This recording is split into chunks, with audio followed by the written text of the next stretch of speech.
Kuala Tari. Ada dua bus mesin trailer memasuki Kuala Tari. Bawah jembatan Kuala Tari memasuki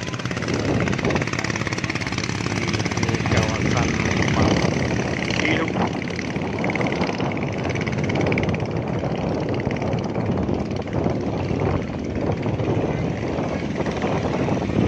Mencari ikan ya sekitar jam 1 siang.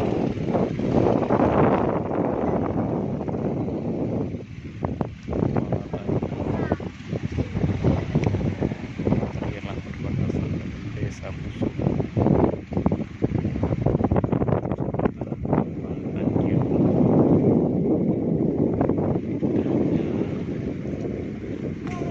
bahari laut.